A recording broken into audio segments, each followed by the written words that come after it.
এমনি এমনি কি আর টাকা আসে? সারাটা দিন রৌদ্রের ভিতরে কাজ করার পর গিয়ে টাকা পাওয়া যায়, এটাই বুঝি প্রবাস।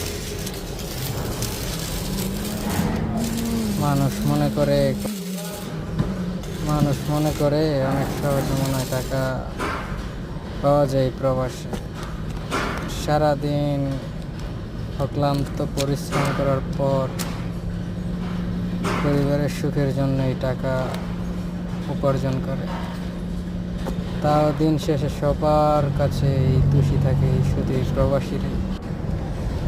প্রবাসীদের মতো দুর্ভাগা হয়তো আর পৃথিবীতে কেউ নাই। প্রবাসীদের কষ্ট যারা দেখতো তারাই বুঝতো।